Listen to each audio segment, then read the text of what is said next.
కేరళలో ఇటీవలే బయటకొచ్చిన justice Hema committee report Bollywood సహా ఇతర ఫిలిం ఇండస్ట్రీలో ప్రకంపనలు సృష్టించింది.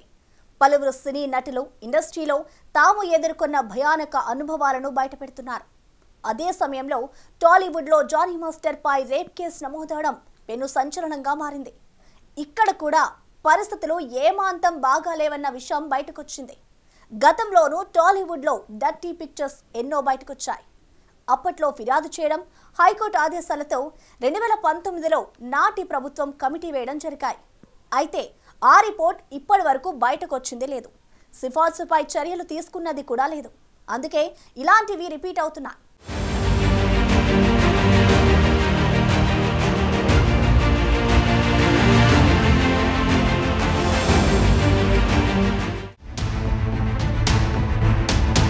సినిమా ఇండస్ట్రీ ఓ రంగుల ప్రపంచం. ముఖానికి మేకప్ వేసుకుని వెండితెరపై కనిపించి అందరినీ అలరించి తమ కల నెరవేర్చుకోవాలనుకునే వారిందరూ ఉంటారు. అయితే కెమెరా ముందు నటించడం సులువే అయినా ముఖానికి మంచి ముసుగులు తొడుక్కున్న వారిని ఒప్పించి మెప్పించటమే ఇండస్ట్రీలో రోజు రోజుకు కష్టమవుతోంది. సగటు ప్రేక్షకులను అలరించడం సులువే అవుతున్నా ఆ కెమెరా ముందుకు రావాలంటేనే రకరకాల పరీక్షలు. అందరినీ సాటిస్ఫై చేస్తే గాని రాలేని పరిస్థితులు అన్ని ఫిల్మ్ ఇండస్ట్రీల్లోనూ కనిపిస్తున్నాయి. ఈ అవలక్షణం నుంచి ఇండస్ట్రీలు బయటపడటం లేదు. కేసులు, కంప్లైంట్లు, బాధితులు వెలుగు చూస్తున్నా కథ మాత్రం మారటం లేదు. సినిమాల్లో అవకాశమిస్తాం, మరి మాకేంటి అనేవాళ్లే ఎక్కువన్నది ఇండస్ట్రీపై ఉన్న ప్రధాన ఆరోపణ. ఇందులో లైంగికపరమైన ఇష్యూసే ఎక్కువగా ఉంటున్నాయి. డైరెక్ట్ ఫలానా కావాలని ఎవరూ అడగరు. అన్ని మేనేజర్ల ద్వారా, ఇతర సిబ్బంది ద్వారా సిగ్నల్స్ పంపేవాళ్లే ఎక్కువ. ఎస్ చెప్తే ఒకలా ట్రీట్మెంట్, నో చెప్తే మరోలా ట్రీట్మెంట్ ఉంటుంది. నో చెప్పిన వాళ్ల గురించి ఇండస్ట్రీలో బ్యాడ్ గా ప్రచారాలు చేస్తారన్న టాకుంది. టైంకు రారు, బద్ధకం, పొగరెక్కువ, యాక్టింగ్ స్కిల్స్ లేవు, ఇలాంటివి స్ప్రెడ్ చేస్తుంటారు. సో అవకాశాలు ఆటోమేటిక్ గా తగ్గేలా ఒక వ్యవస్థ నడుస్తుందన్నది ప్రధాన ఆరోపణ. నిజానికి ఫిల్మ్ ఇండస్ట్రీలో ఇలాంటివి కొత్త కాదు. కానీ చాలా మందికి జరిగిన భయంకరమైన అనుభవాలను బయటకు చెప్పేందుకు పెద్దగా ఎవరూ ముందుకు రారు. కెరియర్ నాశనమవుతుందని చాలా మంది భయం. కాస్టింగ్ కౌచ్ పెద్ద సమస్యగా మారిపోయింది. ఏ ఫిల్మ్ ఇండస్ట్రీ చూసినా ఏమున్నది గర్వకారణం. అన్నిట్లోనూ అదే తంతు అన్న చర్చే నడుస్తోంది. లైంగిక వేధింపులకు సంబంధించి కమిటీలు, ఫిర్యాదులు, దర్యాప్తులు ఇవే జరుగుతున్నాయి. మొన్న మాలీవుడ్, నిన్న శాండిల్వుడ్, ఇప్పుడు టాలీవుడ్. నిజానికి మిగతా ఇండస్ట్రీల కంటే టాలీవుడ్లోనే ఎక్కువ లైంగికపరమైన వేధింపులున్నాయన్న ఆరోపణలు కూడా తెరపైకొస్తున్నాయి. నిజానికి మాలీవుడ్లో హేమా కమిటీ రిపోర్టుతో ఫిల్మ్ ఇండస్ట్రీలో అరాచకాలపై పెద్ద ఎత్తున చర్చ జరుగుతుంది. ఆ విషయం అంతటా ప్రకంపనలు సృష్టించింది. చాలా మంది తమ అనుభవాలను బయటకు చెప్పుకుంటున్నారు. ఈ నేపథ్యంలోనే టాలీవుడ్లో జానీ మాస్టర్ పై లైంగిక వేధింపుల ఆరోపణలు రావటం, కేసు నమోదవటం మరింత సంచలనంగా మారింది. జనసేన పార్టీ కార్యక్రమాలకు దూరంగా ఉండాలని జానీ మాస్టర్ను ఆదేశిస్తూ ప్రకటన విడుదల చేసింది. 2017లో కొచ్చిలో మలయాళ నటి కిడ్నాప్ కేసు సంచలనం సృష్టించింది. రౌడీలతో ఆమెపై లైంగిక వేధింపులు జరిపినట్లు నటుడు దిలీప్ పై ఆరోపణలొచ్చాయి. ఆ కేసులో అతడు అరెస్ట్ అయ్యాడు. ఈ నేపథ్యంలో మాలీవుడ్లో మహిళలు ఎదుర్కొంటున్న ఇబ్బందులు, సమస్యలపై స్టడీ చేసేందుకు కేరళ ప్రభుత్వం 2019లో జస్టిస్ హేమ నేతృత్వంలో కమిటీని ఏర్పాటు చేసింది. ఇటీవల ఈ కమిటీ మలయాళ చిత్ర పరిశ్రమలో మహిళల పరిస్థితిపై రిపోర్ట్ ఇచ్చింది. సినీ పరిశ్రమలో యువతుల సమస్యలు, వర్కింగ్ కండిషన్లు, రెమ్యూనరేషన్ వంటి వాటిపై స్టడీ చేసింది. సాక్షులు తెలిపిన వివరాల ప్రకారం 235 పేజీల రిపోర్టును ఇటీవలే కేరళ ప్రభుత్వానికి సమర్పించింది కూడా. ఈ నివేదిక బయటకొచ్చిన తర్వాత పలువురు నటీమణులు తాము ఎదుర్కొన్న వేధింపులను బయటకు చెప్పుకున్నారు. ఈ ఆరోపణలు కూడా కేరళలో సంచలనం సృష్టించాయి. దాంతో కేరళ చిత్రసీమకు చెందిన association of Malayalam movie artists కు మోహన్ లాల్ సహా ఇతర సభ్యులు రాజీనామా చేశారు కూడా. నటీమణుల ఆరోపణలు తీవ్రమైనవి కావటంతో కేరళ సీఎం విజయన్ 7 సభ్యులతో సిట్ ఏర్పాటు చేశారు. ఇంత కథ జరిగిందక్కడ. టాలీవుడ్ లోనూ ఇలాంటి ఆరోపణలు గతంలోనే చాలా తెరపైకొచ్చాయి. 2018 ఏప్రిల్ 7న సినీ నటి శ్రీరెడ్డి టాలీవుడ్ లో జరుగుతున్న ఘటనలపై సంచలన ఆరోపణలు చేశారు. కాస్టింగ్ కౌచ్, లైంగిక వేధింపులకు నిరసనగా ఫిలిం ఛాంబర్ ముందు అర్ధనగ్న ప్రదర్శన చేయటం అప్పట్లో పెను సంచలనమైంది. శ్రీరెడ్డి ఆరోపణలపై స్పందించాలని మహిళా సంఘాలు, స్వచ్ఛంద సంస్థలు డిమాండ్ చేశాయి.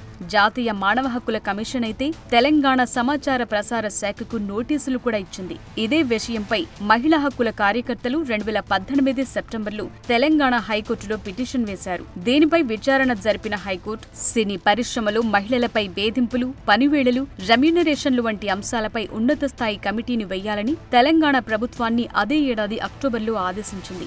దీంతో 2019 ఏప్రిల్లో తెలంగాణ ప్రభుత్వం 25 మందితో కమిటీని ఏర్పాటు చేసింది. ఇందులో 12 మంది మహిళా సభ్యులు సబ్ కమిటీగా ఏర్పడి ముఖ్యంగా ఫిల్మ్ ఇండస్ట్రీలో పనిచేస్తున్న యువతులు, జూనియర్, సీనియర్ ఆర్టిస్టులు, 24 క్రాఫ్ట్స్ లో పనిచేసే యువతులను కలిసి వారి కష్టనష్టాలను అడిగి తెలుసుకుని రిపోర్ట్ రెడీ చేశారు. తెలుగు సినిమా పరిశ్రమలో మహిళలకు ఇస్తున్న సొమ్ము, వారిపై వేధింపులు, షూటింగ్ సమయాల్లో భద్రత, టైమింగ్స్ వంటి వాటిపై చాలానే స్టడీ చేశారు. కానీ ఈ రిపోర్ట్ ఇంతవరకు బయటకు రాకపోవటమే చాలా అనుమానాలకు దారితీసింది. ఇండస్ట్రీలో అవలక్షణాలకు చెక్ పెట్టలేకపోయింది.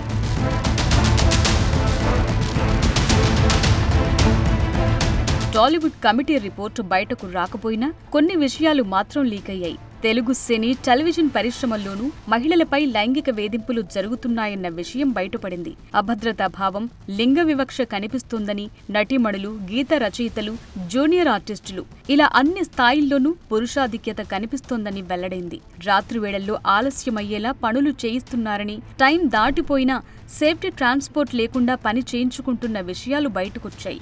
2022 జూన్ 1న ప్రభుత్వానికి ప్రత్యేక కమిటీ రిపోర్ట్ ఇచ్చింది. అయితే అప్పటి నుంచి అది కోల్డ్ స్టోరేజ్కే పరిమితమైంది.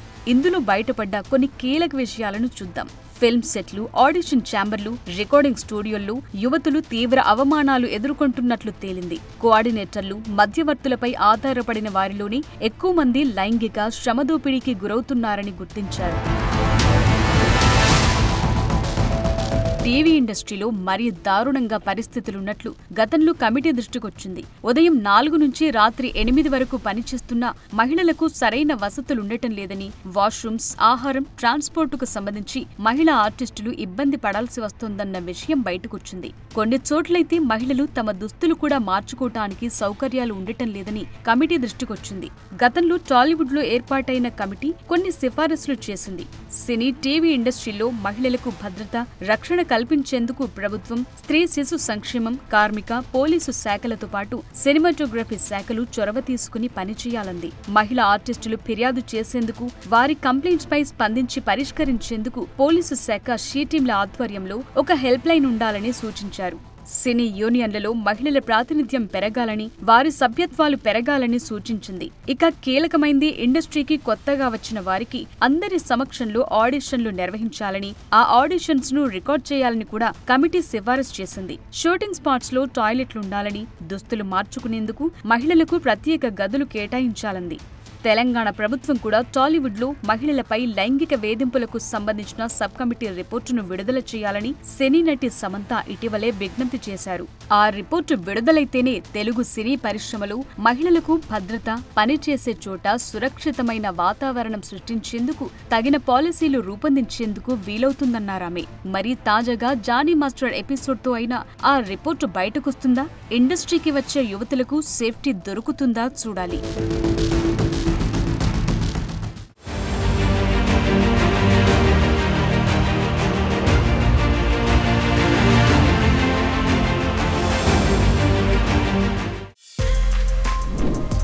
For more videos like this, subscribe Big TV channel.